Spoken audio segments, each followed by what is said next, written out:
we're a serious team, I want to see that level of performance against Spurs. We want to see it against Carabao, we want to see it against Wolves going to the national break. We were outstanding. I'm so proud.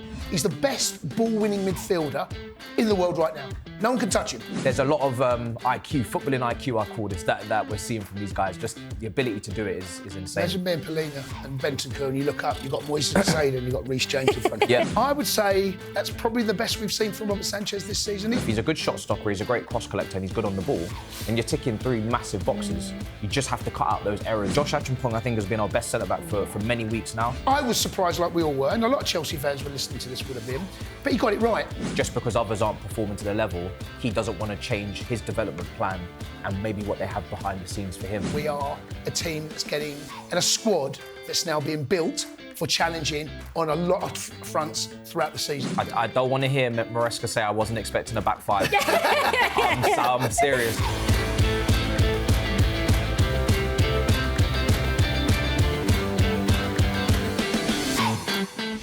Welcome to Inside Chelsea, the show for Chelsea fans by Chelsea fans. This show is brought to you by talkSPORT Bet.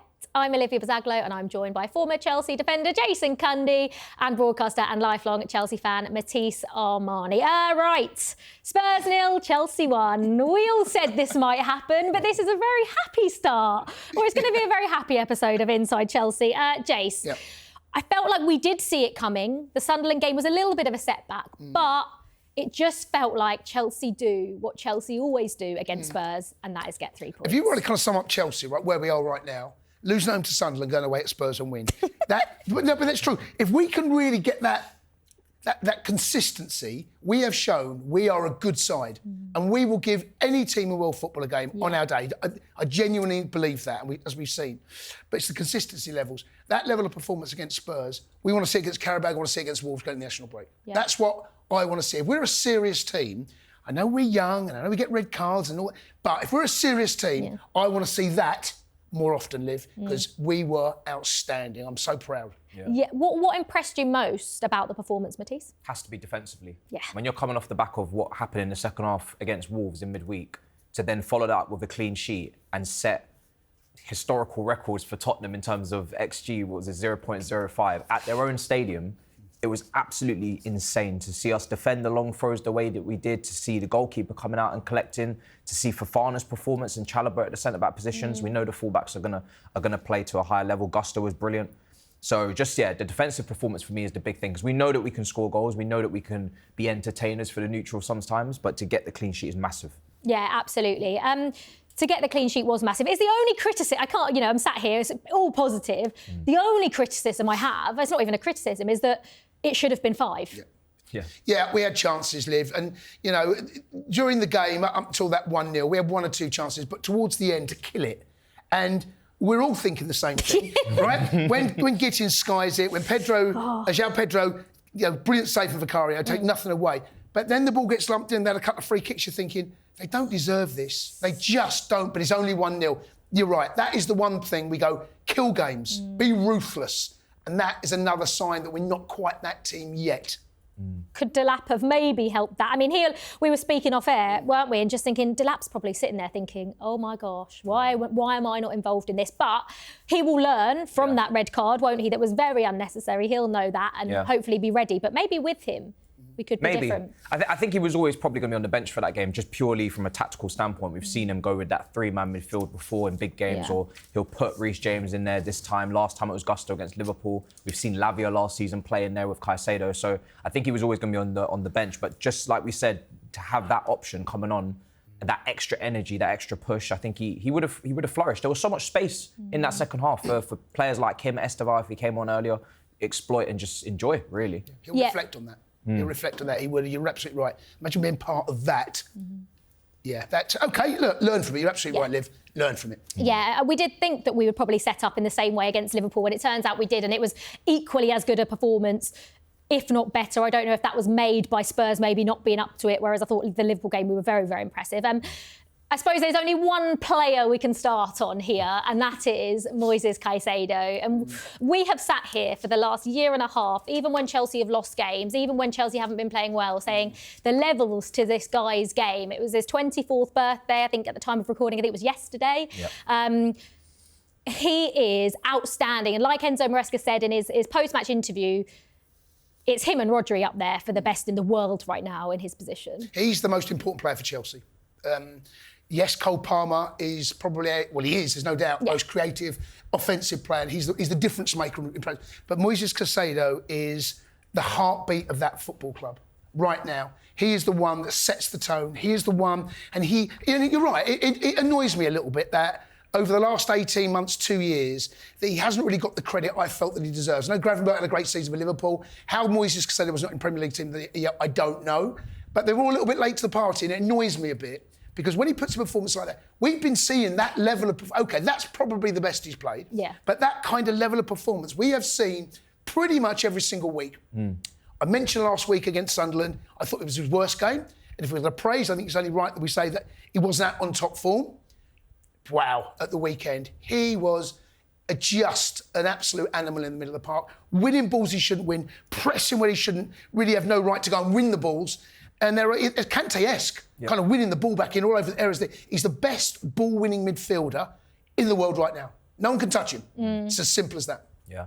You see him in the 90th minute chasing down the touchline. You just think, where's his energy coming from? Because you're literally hoovering up in midfield. He's a vacuum. He was insane for the goal. We saw him win the ball, and then obviously it was dispossessed by Neto, and he goes and actually presses in front of Neto. He gets past the attacker and goes in, gets it again. And then he's got the composure and the awareness to just slide it across for João Pedro, who needed that tap-in after some of the earlier finishing. He was ridiculous. And the thing is with Caicedo is, we keep saying it, it's not even just the tackling and intercepting, like you're saying, it's the passing as well. He's such an underrated passer. There was a moment where he received the ball in the midfield in that game, and he's not even touched the ball. He's done a body feint, and he's just absolutely turned the midfielders on their head in that game and just left them and kept running on. And that's Tottenham playing a lot of midfielders in that starting 11 as well to try and win that battle, and they completely lost it. You mentioned Kante, and obviously we know the levels that Kante got to. One of Kante's best performances came in a Champions League final against Manchester City. And I have no doubt that Moises Caicedo can get there. But where Moises Caicedo is right now, how good he is right now, having just turned 24, how close to Kante's levels do you think that Moises Caicedo can get? Well, he's got all of the skill set that you need. He's got all the minerals to go on and do that. Kante was the best I've ever seen in that role, winning the ball. But Kante was a box-to-box midfielder. Kante he wasn't a six, was he? No, he wasn't. No. But he could travel. I think Moises Caicedo actually is better than Kante in possession. I think there was one part of Kante's game that at times was his passing. I don't want... for understandable reasons, we're going to compare him because of the same position. They win balls they shouldn't win. Yeah. He's 24. What this boy can go on and do, he is probably 3 or 4 years off his peak, right? So there is still improving to come. There is still a young man that's going to grow. Yeah. And, I mean, physically, he's a beast. What's he going to be like in 5, 6 years? I mean, the mind boggles. To answer your question, can he get there? Yes, I genuinely believe he's capable of doing that kind of performance that Kante did in that Champions League final. And more consistently if he's... Because where was Kante at 24?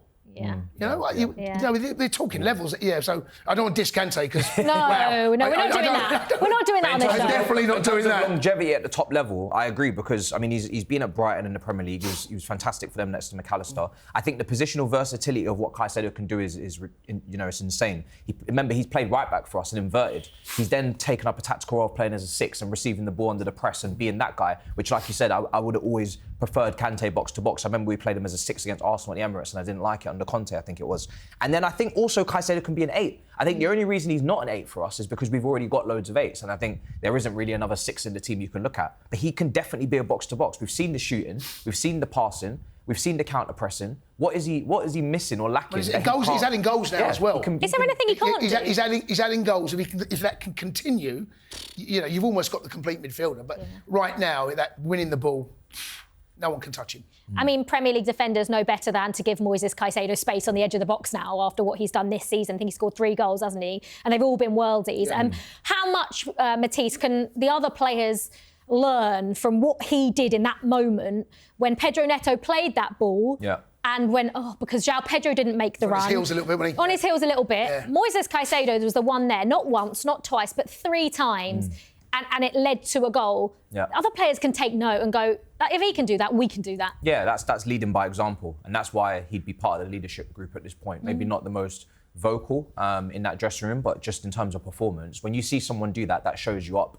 And it's broadcasted, it's live. So you have to now respond. And that, you know, if you've got someone like that that's got that level of energy, and you've got 2 or 3 players like that, Cucurella is another one, everybody else is forced to press. You can't not be in sync with your teammates pressing wise. It doesn't look good from a team, you know, counter-pressing perspective when you're leaving gaps in for the opposition to play through. And it doesn't look good when people are watching, because we can clearly see who has more commitment and who doesn't. So I think the fact that he does that is brilliant, and everybody else would just take note and just do it as well. Obviously, that's Moises Caicedo, probably his best performance of the season, absolutely brilliant. But also Reece James partnered him in midfield. Now, again, we've sat here for the last however long. Reece James has now been fit for a significant period of time. Yeah. But what I want to know, Jace, is your thoughts on Reece James as a captain and as a leader, and how he has evolved from probably what was a fairly shy character on the pitch, off the pitch, to now what I believe is someone who leads by example in every single sense of the word. He has turned into an absolutely unbelievable captain. Yeah, I think I've interviewed Reece a few times. He is a very quiet young man. Very, you know, he doesn't like the media. He's not particularly comfortable in front of the camera and a microphone and in his face. But I think also there must have been, for him mentally, to deal with the injuries that he was experiencing. And they were keeping him out a long time, Liv. And I feel that now we're starting to see... I don't worry about Reece's injuries anymore. No. And I think the way he plays, that's a thing of the past. It must have been difficult for him to be injured for so long and stamp his authority in that dressing room, be that leader. Now, because he's fit every single week and putting in the mid, and he's so versatile, I think he is now really... That armband fits and he gets it. When he should have had Bentancur, should have had a red card. His reaction, you know, 4 or 5 years ago, I'm not sure he got that from Reece, but now he's like, how's that not red? Yeah. You know, speaking to the referee. Yeah, he's having a stellar season. It's almost, I feel like this is maybe not the year, but maybe these last couple of years, we've seen Reece evolve from like a boy to a man. And you know, even just like geeing up the crowd and the celebrations at the end, like leading the team over. I just think he's everything you now want in a captain. Yeah, I saw there was a clip at half-time and he wanted everyone to kind of walk off the pitch together as well. I'm sure he took that you know, that was his instruction. He's always been a quality player. There's always been no question on his quality. And I think, again, this is the kind of level of player I think he is that he could have been and could still be, if he can keep this run of fitness just going till the end of his career, the best right back we've seen in this country. Because from a skill set standpoint, there's no one that can really, you know, argue with the balance that he brings to the side. He's able to play right back. We've seen him at centre back against Liverpool when he came onto that position after the injuries, and then centre midfield he was outstanding again. So again, the tactical awareness to play these different roles at that level is just, it's ridiculous. Yeah, I think there's a reason a lot of left wingers and a lot of midfielders say the toughest player they've ever come up against is Reece James. How much does how much credit does Enzo Maresca deserve for the way he's handled this Reece James situation? Because I know, especially me, I've been sat here going, I want to see Reece play every single game. And Jace, you've always said Maresca's handled his minutes, he's managed his minutes, and he's done it so well, because look at him now. Yeah, I mean, he was out for a long period, Reece, and we're all wondering, will we see the old Reece ever again? And that must have been going through his mind. I think Maresca needs and the medical team need a huge amount of credit, because it's so easy at times, especially when you're, you know, as a manager, you want your best team, your best players, because that gives you the best chance of getting the best result and keeping your job. But they've handled it really, really well. There have been moments even at the beginning of this season where he was on the bench, where I thought he would start, but they have got it right. We're now seeing Reece play 90 minutes, and that, you know, there was a time when he said, you know, 1 to 2 games a week might be too much. I don't think that concern is now on Maresca's mind at all. No, I don't think so. We obviously, Reece James played in midfield in that game against Spurs. We have obviously seen Gusto play in midfield. Do you think, Matisse, we're still going to see Maresca playing one of them in midfield one day and the other another day? Is that going to be a switch that keeps on happening? Yeah, it seems like when he wants maybe a pivot of just defensive solidarity, he's going to go with James, because I think James defensively is better than Gusto. But when he's asking for that, maybe that counter-press and that box-to-box, that kind of third man that just plugs holes, he goes with Gusto. So it's nice that they can kind of interchange. And if Gusto does go flying forward on the overlap like we saw in this game, and I thought Gusto was brilliant in this game. I think that's probably maybe his best game of the season. And for a while, James could slot in at right back, and it's just, you know, it's seamless. Exactly. So yeah, it's nice to have players that can interchange like that. And then Achampong, obviously, we already know is able to do those positions as well. We've seen him play central midfield. So Yeah, there's a lot of IQ, footballing IQ, I call this, that we're seeing from these guys. Just the ability to do it is insane. Imagine being Polina and Bentancur and you look up, you've got Moises Caicedo and you've got Reece James in front of you. Yeah. No, but seriously, you're talking physically, you're talking units, technically, you're talking brilliant footballers winning the ball. It's almost got the lot in there in terms of a defensive partnership. Yeah. Levy we haven't mentioned as well. Just want to go back to him. Maresca's manages his minutes really well at the moment as well because we want to see more Olivia, but on the pitch, not in the treatment room. So well done him as well. Yeah, 100%. Honestly, if you'd have told me 2 years ago that we'd be sat here talking about Gusto playing in midfield, I'd be like, instead of centre mid, I'd be like, what on earth is going on? But Maresca seems to get it right. He seems to get, and listen, sometimes it does go wrong. It hasn't always been perfect, but I think the fact that, they've now got two options there. If you want to go Reece at right back, if you want to go Reece at centre mid, you can do that.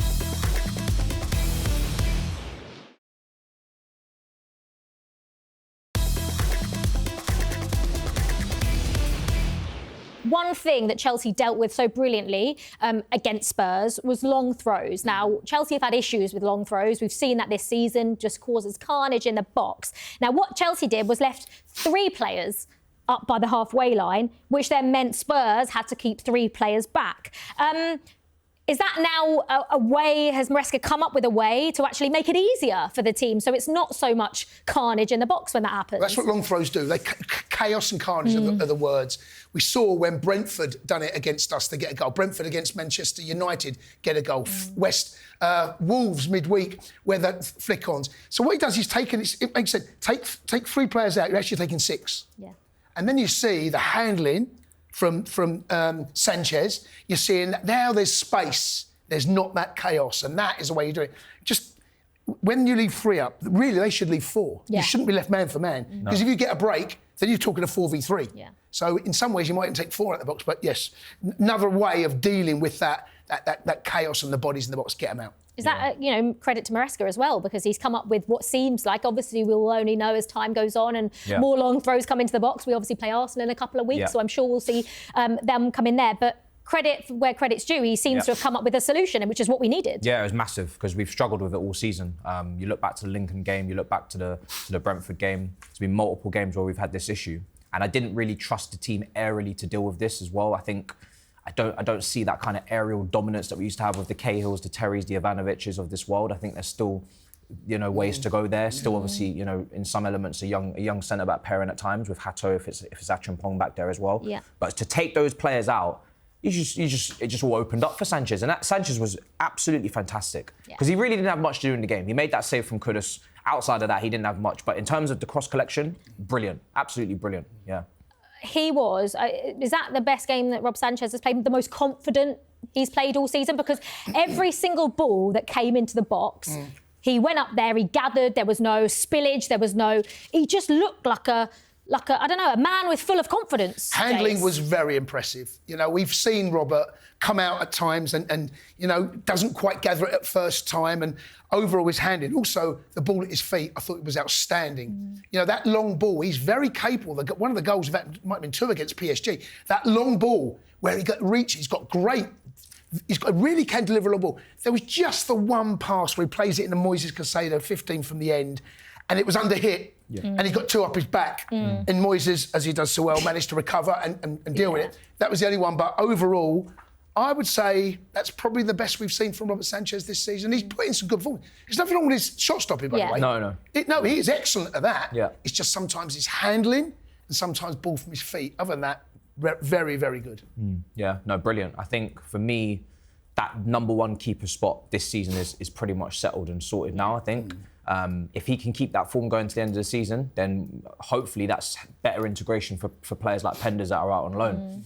When you look at Sanchez, when he's playing like that, then you start to assess the situation and say, what attribute or skill set is he lacking? If he's a good shot stopper, he's a great cross collector and he's good on the ball, and you're ticking 3 massive boxes, you just have to cut out those errors every now and then, because to go for majors, and especially we've seen it Mendy even in the Champions League, you've got to just be consistent throughout the whole campaign. Premier League even more. You can't have those errors in your game, and that's what he needs to eradicate. Once he's got rid of those errors, then we might be looking at a proper keeper for us. How much has his distribution improved? Because like Jay says, there was a few times where he gets the ball, wants to attack quickly and plays some beautiful crossfield passes. And I feel like we haven't seen that as much from him, but it feels like now maybe it's a confidence thing. Yeah, it's also nice to see the variety, because I think in previous seasons we've always gone short. And it's like, obviously we saw, Stamford Bridge at times the crowd were like, can you please just go long? Yeah. But we don't want to go aimlessly long. Yeah. You want to go long with accuracy, you want to go long with some sort of purpose to it. And I think it also depends on the players that are up there. You need players that can challenge aerially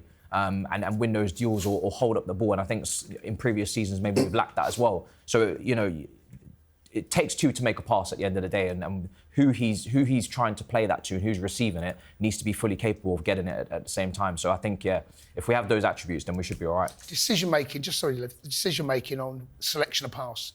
And you're right, we were a team that only played out from the back. Yeah. And that puts pressure on a goalkeeper because you're asking the worst player with the ball at his feet to make some of the riskiest passes. Sometimes that long pass, mix it up, variety, you said the word there, that's the key word. Yeah. Have variety, don't be predictable. And I think that's when you start to see him flourish. He's now got 3 choices, maybe where he only had 1 or 2. Yeah, and how much credit, again, does Maresca deserve? Because he stuck by him. He's allowed him live, because it wasn't that long ago he says if he doesn't do what I want, play short, he's not going to be in the team. Newcastle away last season, the reason I felt that Jackson got sent off was that he was up against Sharda, he was up against Dan Burn, and we're only playing one way, we were going too long. And I think he got a bit frustrated in the end, and he's left his elbow in. But mix it up, variety, don't be too predictable, and he's got all of that at the moment. Yeah, I think it was a brilliant Robert Sanchez performance, and credit where credit's due, because I think he's, if he just feels he's oozing confidence at the moment, and it gives the back 4 confidence. And like you said earlier, Matisse, I don't really like XG, right? It's not that I don't get it. I'm just like expected goals. Like, what does that even mean? However, it's a pretty telling stat, I would say. Tottenham's 0.05 from this game is their lowest ever recorded in a Premier League game, and the 4th lowest of any Premier League side since Opta started recording XG. I suppose so. The question is this to do with Chelsea's defence, Jace? Is this to do with Spurs' attack? How did Chelsea restrict Spurs to so little chances at home? I think it's a bit of both, in all honesty. I thought defensively we were excellent. We kept them at arm's length. Yeah. I thought they were terrible. And I think when you get that combination of one being excellent, the other one being poor, and there'll be fans are saying, well, that Chelsea was so good they kept Spurs. There's probably an element of both of those are true. But the fact that was 0.95, that tells you everything you need to know. So yeah, XG is just it's just a number that you can, or a metric that you can use and say, and have a look at it. We were nearly 3, right? And we only scored 1. We had big chances in that game. But I think, going back to your question, Liv, I thought we, as a unit, all over, every single one of those players was a minimum 8 out of 10. Yeah. Moises was 10, obviously, right? Yeah. But every single one of them, they'd done their job and they kept Spurs at arm's length. Spurs had absolutely nothing. Well, obviously, we know the fullbacks, Reece James and Marc Cucurella are arguably, probably not arguably in our cases, but we think Marc Cucurella is the best left back in the league, and we think Reece James is the best right back in the league. And obviously it's difficult, isn't it, Matisse, when you constantly change centre backs, and that is what Enzo Maresca's doing. I think largely perhaps due to Levi Colwell's injury. Yeah. But the centre back pairing of Trevor Chalobah and Wesley Fofana on Saturday was absolutely brilliant. Yeah, no, it's fantastic. Fofana, I think he won every single aerial duel in that game, and his ability is there, and you can see it. That's the issue. Again, it's injuries, and Maresca's got to almost manage him and Lavia, whose ability isn't questionable either, to the standard that he's done with Reece James. And you can hope that these guys can stay consistently fit, because when you see Fofana put in a performance like that, where he's winning all of his aerial duels, he's quick, and both of them were very good on the ball as well. I thought Chalobah played some really nice switches. There was one moment in the game where he carried the ball past a couple of Tottenham players and just went straight into midfield. They were having fun. They were enjoying themselves. And I think, I agree with Jace. I think Tottenham were awful. I think some of the passing from Pedro Porro on that right-hand side is just hopeless balls. At the end of the game, they were kind of just chucking it into our box and taking forever to try and progress play, and Sanchez just collecting everything. So there was a distinct lack of quality in their attack, but the way that we counter-pressed them, the energy that we put into that, it forced them into errors. And when you do that, and we treated it like a London derby, I felt like, I don't think it didn't feel like a London derby from their side. Usually there's a back and forth in terms of the aggression and the animosity between the teams. I feel like we just out-muscled them all over the pitch. Can't believe Jace predicted Spurs to score. No. I understand it. I think we all saw that understand coming, it, yeah. especially after Wolves, conceding like we did in that game. So to come out against a better side in a bigger game, and a game which Chelsea really needed to win, Jace, to put in a defensive performance like that, when that has been the biggest question mark over this team this season, was particularly impressive. Yeah, and I go back to something I made a point earlier in the show. That is the level we've set ourselves. That is the standard. Are we a serious team? Are we a team that we're not going to... I still feel that we can get in that top 2, 3. I think we are capable of doing that. I think Arsenal are going to go and win it. But a team that wants to be up there every year, consistency. Arsenal, the most consistent side in the league right now. Why? Are they top? Because of that. We now need to... That's the performance. That's the level. Right? Now we've got to strive for that every single week. Every single week. And I haven't seen that this season, really. No. Were you surprised, Matisse, that Josh Achiampong did? I mean, obviously now in hindsight we can look and go, oh, it was fine because Fofana and Chalobah put in an absolutely brilliant performance. But when the team came out, were you a little bit surprised that Josh was starting? I was big surprised. I was shocked. And were you annoyed? Very. I have no problem admitting it. Josh Achiampong, I think, has been our best centre back for many weeks now. It was a case of who is he next to, not is he in the team at this point. And so I was massively shocked to not see him in that team. But fair play, because it worked. The two that played were fantastic, and it's nice that they were able to go and prove a point, because I feel like we need a bit more competition in that position right now. It has been a case of who do we play with Josh, and there's not really anyone else in form at centre back. I think the centre back position has maybe our most out of form position in the team this season. So those two having that top performance and giving the manager actually something to think about is good. And when Maresca's made that decision, you could maybe argue that Fofana hasn't played very much, that it's a little bit of a risk putting him in for such a big game when Josh is playing so well. Yeah. Why do you think he made that decision, Jace? Maybe because you're talking about someone like Fofana who's a bit more experienced. It's a big game, this. Decisions that managers make, they live and die by that. Yeah. I was surprised, like we all were, and a lot of Chelsea fans were listening to this would have been, but he got it right. He got the decision right, and Fofana, another player, my gosh, how long has he and Lavia, throughout the last 18 months, missed how much football they missed? So it's managing his minutes as well. Didn't Fofana play half a game against Brentford not that long ago? I think he came off the pitch. Was it My memory is awful. So I think it might... So he's still trying to get him back. He is, they're not completing 90s, these guys. No. Lavia as well, the same. No. So, look, he got it right. And that is an area of the pitch. If we get it right most days, or that partnership most days, I think around them, fullbacks areas, the midfield, I think we have got enough to go on and cause a lot of teams a lot of problems. Those centre-back options, Jace, are the two positions that constantly get changed. I suppose as a former player... I always think, and I think if Levi Colwill was fit, I think it would be a different situation, to be perfectly honest. I think we would probably look at Levi Colwill and one more being quite a solid centre-back partnership. But because we've now got options and our number one centre-back isn't available, how is that for the players that are constantly being rotated and you're constantly playing with different players next to you? You want to build up partnerships. The Arsenal, we know it's going to be Saliba and Gabriel, right? Yeah. Every football fan knows that's where... Chelsea, you don't know. Liverpool, it's going to be Van Dijk, right, and Canate. You know those two. So it's an area that I think Maresca still hasn't quite happy with what he's seen. I don't like the fact that it changes almost on a weekly basis, unless it's a Carabao Cup and a Champions League, which I get there's rotation that's needed. I think in the biggest games, I would like to see that partnership be as close to the same to every single game as possible. Well, this is the problem, right? You can't play Fofana every game. I don't. Okay, so that's an issue. So maybe there is some issues. For me, Josh Achiampong has been as consistent as anyone back there. Trevor, I mean, I'd have gone with Trevor and Josh personally at the weekend. Look, we've got Carabao coming up. He might bring Josh back. Fofana's had his minutes. Take him out again. We might see Fofana start against Wolves.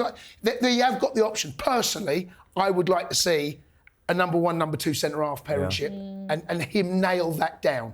Is this just a case, Matisse, of managing minutes like we've spoken about on this show, like he's done with all of the players returning from injury? Wesley Fofana is one of them. Yeah. And it's just a case of he cannot play 90 minutes every game, every week, so he has to rotate, and he is going to carry on doing that probably for the rest of this season. Yeah, I think so. I think Fofana, for me, is a better centre-back than Chalobah. I think he's got a higher ceiling, especially without all those injuries that he's accumulated, but again, you have to look after him. You can't play him every single game. Yeah. Josh Achiampong, he's 19. probably not going to play him every single game. Badiashile was really good against Benfica and Liverpool. Then he gets injured again. And that's a left footer that you'd ideally want in the team to progress the ball on that left-hand side to replace Colwell's ball-playing attributes that, again, can never play every single game and probably will need his minutes managed because I think he's had a lot of injuries now over the last 18 months. His minutes will need to be managed when he comes back. So because all of these, there's probably like 3 players here that need to have their minutes managed, you're just not going to get any consistency back there in terms of partnerships this season. But hopefully next season we will. This show is brought to you by our partners, talkSPORT Bet. New customers get an exclusive offer of £40 in free bets when you bet £10. Go to talksportbet.com/Inside Chelsea to claim this offer now.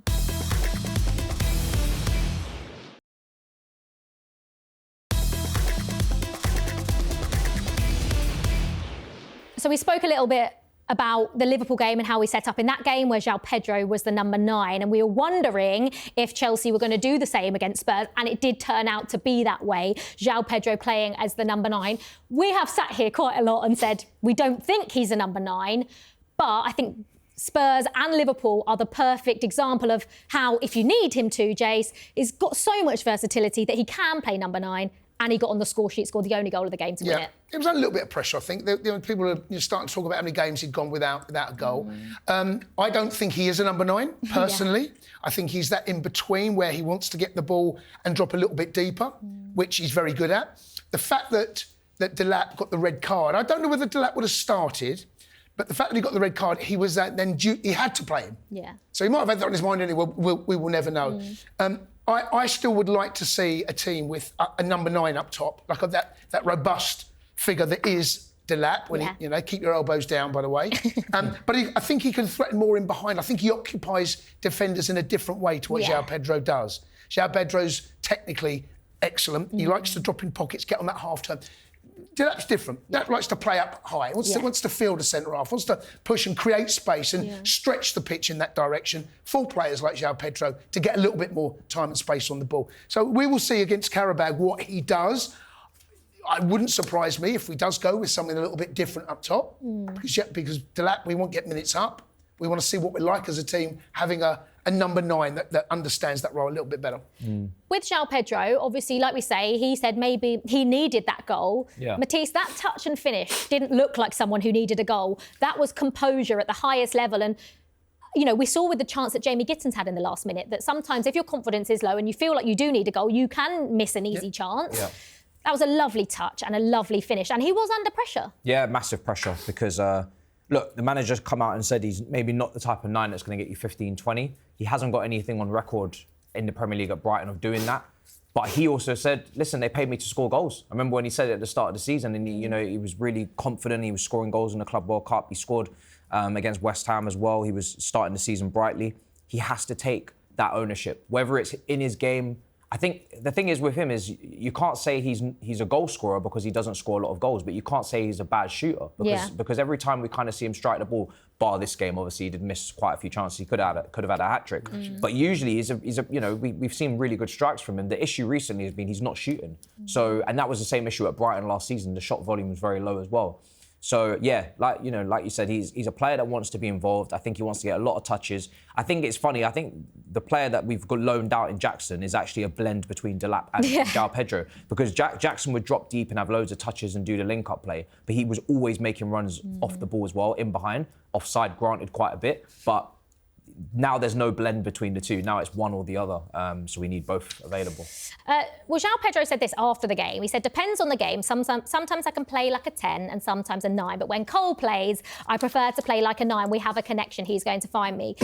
We'll get on to carry on the João Pedro chat in a second. But just on him playing with Cole, obviously he wants to play with Cole. Everyone wants to play with Cole. But do you think Chelsea are now in a better position to cope without Cole? It's 6 wins out of 7. And looking at that period, we were thinking, oh, gosh, without Cole, we're going to struggle. And we haven't. No, we haven't. I can't wait to see him back in the Chelsea shirt again. And this time last year, Liv, I'm not so sure we'd have coped as well as we have right now. The squad has been bolstered. I think we've got cover in those areas. Esteval, of course, gives you another little option if he decides. João Pedro can play in there. Delap goes up top. We have got natural number 10s that want to create. And I think that shows that the squad has been maturing. And I think the squad now is deeper in that quality of player that we have. Look, we're our best side with Cole Palmer in it. No one's ever going to say anything differently. But the fact that we can go through this period and come out and do all right, by the way, other than Sunderland, I think that shows that we are a team that's getting, and a squad that's now being built for challenging on a lot of fronts throughout the season. Is there a way in which Chelsea can fit Enzo, Palmer, Esteval, Pedro, Delap, Matisse all in one team? No. I think it requires someone playing slightly out of position, which would probably have to be a mix of Pedro or Esteval. I've seen Esteval play left side for Palmeiras, but I much prefer him on the right. Cole Palmer on the right, we've seen unbelievable in his first season and obviously against PSG. João Pedro can kind of hang off the left as well, but I think it's a lot of ball to feet. I think there's maybe a lack of maybe runners off the ball there. Maybe you've only got Delap to do that. But yeah, I think that would be a tight squeeze. I think Chelsea is still on that left-hand side. You're looking at Neto to balance out this team, or Gittins, who was brilliant against Wolves. What a goal, by the way. You know, goal of the month is fun this month, and obviously Garnacho. So I think one of those three will always play on the left. With João Pedro then, when I look at Chelsea's best wins of the season, or two of them at least, have come against Liverpool and Spurs, and that is when João Pedro has played as the number 9. So are Chelsea a better side, Jace, with João Pedro in that position? Well, Delap's injury is, that's been forced, as we said earlier. Delap's red card, you've got to have a long time considering his actions on that particular day because he missed out the weekend. I think that we still don't quite know because we haven't seen enough of Palmer and João Pedro, Palmer and Delap. We haven't seen enough of it yet. I think there's been signs. I mean, just got the quotes there. I know in the Club World Cup they linked up very, very well. We haven't seen really Palmer and Delap, have we? And those two boys know one another very well from their time at City. I'm looking forward to seeing how that relationship blends and how that relationship develops. I mean, we are a team, as I said there now. We go into December, right? We've got 3 different competitions. We've got Premier League, we've got Champions League, and we've got a semi-final of the Carabao Cup, right? That's when we're going to need those squads. You're talking about who's going to play where. You watch those 3 games, how different they're all going to look, and it wouldn't surprise me if we see every single one of those players doing slightly different roles throughout that. That's why you need players that can come in and adapt, and we've got plenty of choice up there. I've actually forgotten, Matisse, what it's like to watch Liam Delap play in this team. Yeah. Like, I know we sort of did it at the Club World Cup a little bit, but because he's been out for so long, because like you say, Jace, Palmer's been out for so long, I feel like the only sort of view we have is of João Pedro in that position, because we've had none of those other 2 available. So, I mean, bring on December. But when they're all fit, hopefully, touch wood. Yeah, and we love December at Chelsea. Oh, God, no, That's one of my favourite months, isn't it? You know what I mean? Is it ever going to change? Is it ever going to change? We're not playing on Boxing Day. So maybe we've got be Newcastle away on the 20th, Matisse, okay, so we all know how that one's going. Look, I'm looking forward to it because I think if everybody's back fit, which is always an if because, there's always something around the corner, unfortunately. But if everyone's back fit, I am excited to see like you said, there's so many combinations in that attack we've not seen. And I think if we can actually start to see those and trial those out over the Christmas period, we might find something that that sticks, and then we might actually start to score a lot of goals in this team. I think the defence is for me this season it's maybe always going to be a bit wobbly because of that. The centre-back pairings that we're talking about always going to be interchanging. But if we can just become a team that just score goals, that will take us far in this league. And we're already, right up there for goals scored in the league anyway. If we can get everyone back fit for December, we all know how difficult a period that is for obvious reasons, right? But if we can have the majority of our squad fit, and I'm talking Lavia, I'm talking Fofana, obviously Reece, Palmer, Delap stops gets his act together. Yeah. Right, you think about that. We go into December because that is a really difficult month to navigate through, and Maresca will be leaning on pretty much every single player in his squad throughout that period. Yeah, that's where it all messed up last season. And just want to touch on the Liam, because we haven't spoken about, we touched on it a little bit earlier on the Liam Delap red card. Yeah. Obviously very unnecessary, Matisse. Is that just a case of a young player being too, not excited, but physically wanting to get involved in the game, having just come on? And what do you put that down to? A bit naivety? I don't know. He has got a record for cards. He picked up the most cards in the Premier League last season of any player, and he's a striker. He's not exactly getting into loads of tackles. So he is in his game. We did kind of speak on the pros of that when he signed, the physicality that he brings, the combativeness. Yeah. This team did lack a bit of physicality, I felt, last season at times. But then these are the cons. And the cons are you've got to be able to control it. So with great power comes great responsibility. And that's what it is. So he needs to, harness it and use it in the right way, because Maresca, you could tell at full time in the post-match interview, he's absolutely fuming because everybody's so excited for your return. We finally get that option. And don't forget, João Pedro's carrying a knock. Yeah. So we do need to be able to take him out. Maybe against Qarabag, we'll see that he doesn't play. It's massive that he stays on that pitch. Jackson left for partly that reason, is the ill discipline. Can't come in and replace ill discipline with ill discipline. Yeah, and I think he'll have learned. Like we said earlier, absolutely learned from it. Learn from it. There's an old saying, some footballers learn from other people's mistakes, but he's got to learn from his own. He hasn't learned from Jackson, hasn't learned from those other red cards that have let us down this season. And I'm not going to, it's done it, it's happened. Move on, learn. If he can be a better footballer for that, then it's been a blessing in disguise, all right? It just turns out that he missed the Spurs game. But you're right, harnessing that, because Diego Costa had something about him up top and we all loved him for it, but he used it in a way, you've got to be smart. There was no VAR then, Jace. You've got to be... If there was VAR, I'm not quite sure Diego Costa would have gotten away with some of them. But I want him to have that. Be a bit cleverer. Be smart, learn. Don't be leaving your elbow in. Don't be looking at the player before you've jumped into him. There was an immaturity about that, and he is young, and I'm going to forgive him for it, right? But what I don't want to see is him picking up silly yellows. They're the ones that really wind me up. Esteval got a silly yellow at Wolves as well. The silly yellows can really put you in a really difficult position. Yeah.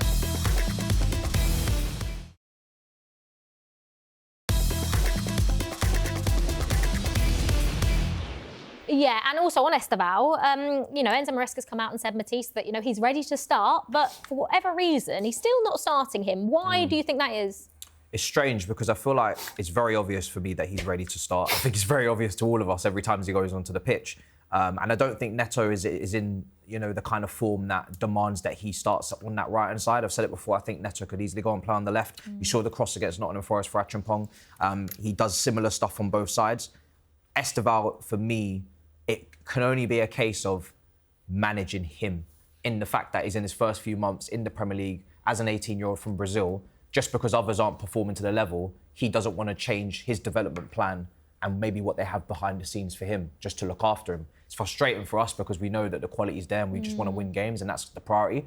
But I think Esteval may even be better for it in the long term, that we haven't put the pressure completely on him.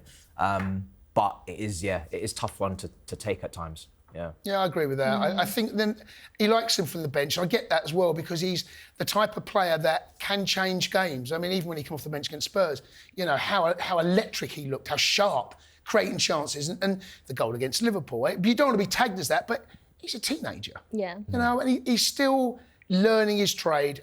Having said all that, when he does come on, he does, your eyes light up. You can't wait to see what he's got under a box of tricks he's going to put out today. So it will come. I think we just need to be a little bit more patient. Yeah. If Cole was fit, I think Cole would have maybe even played over there sometimes, and then Esteval, he wouldn't have to play as well on that right. So obviously, we have Qarabag in the Champions League, Azerbaijan. So I'm flying to Baku. Great memories at that stadium. But, I mean, Enzo Maresca, before the Ajax game, obviously he made 10 changes for that Ajax game. Yeah. Do you expect him to make that many changes going into this game? Qarabag have been, by the way, very good in this Champions League. I've seen the results, and this is not a gimme. And I think that we win at home or don't. We've got some tough games coming up. Not just Barcelona, but also there's Napoli away. There's Atalanta. This is one of these games. Really, we should go and pick up 3 points and take that pressure off us. Going away to Bayern was always going to be an incredibly difficult game. Yeah. We want to go into that Barcelona game on the back of 3 points because we know that's going to be tough.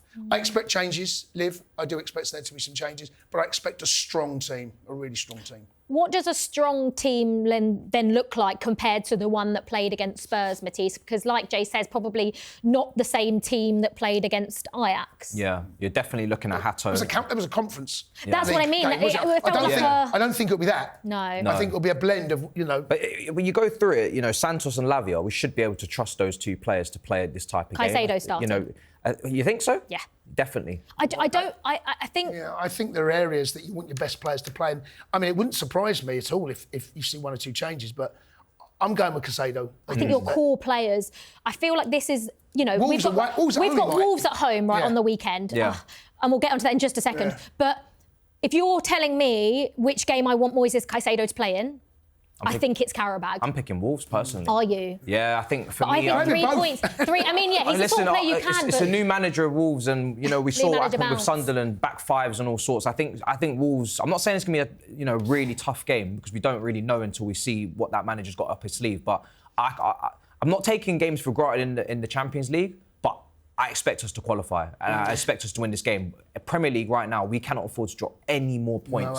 I agree. However, when you look at our games, right, Paphos at home, you would expect us to win. Yeah. We've got Barcelona at home, we've got Atalanta away, we've got Napoli away. Yeah. They are obviously for those three. You need your best team. Exactly. If we lose to Qarabag, that puts us. No, it's true. If we draw, that puts us in a really, really difficult position. We need to really be finishing in the top 8 of this Champions League, and we're the same level of points as Newcastle, who are currently in the top 8. Yeah.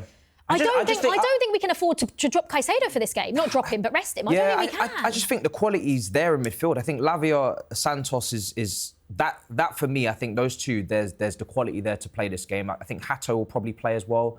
Maybe I'm doing too much with the changes, but I think these guys, if we're going to rely upon them in the Christmas period, we have to see them play these type of games against Qarabag. They have to be able to perform in these type of games. Because in the Christmas period, Caicedo's not going to play every game. Cucurella's not going to play every game. James is not going to play every game.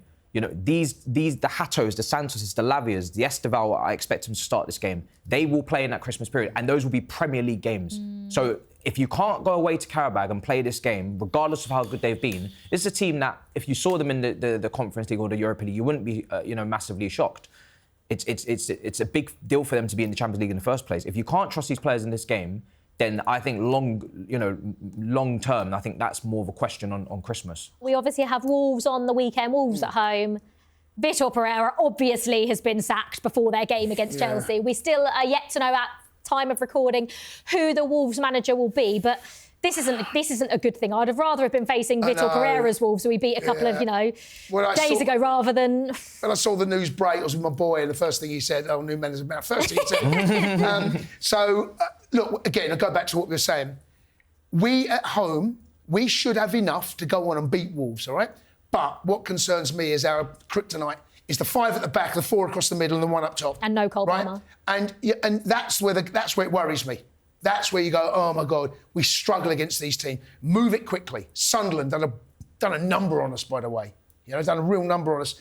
I'll have us to win, but be prepared for a bit of patience. I think the crowd probably needs to be a bit patient as well. That first goal is all important. Yeah. It's so important. But, I mean, we got the first goal against Sunderland and it didn't quite go like that. But I like to think we've learned from those mistakes now, which obviously came from a long throw, and it feels like we've been dealing with that a little bit better in that Spurs game. But, I mean, if Wolves have got any clue, they'll look at that Sunderland game and go, well, that is the way you go to Stamford Bridge and you win. I don't want to hear Maresca say I wasn't expecting a back 5.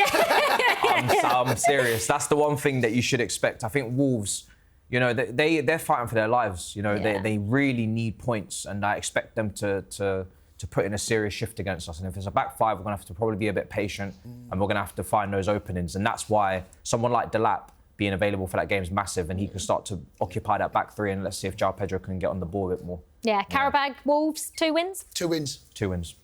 Oh, the confidence, 2 wins all around. Right, that's it for another episode of Inside Chelsea. We will see you after the international break. Thank you very much for your company, and of course, thank you to these 2 legends, Jason and Matisse. We will see you next time. Up the Chelsea.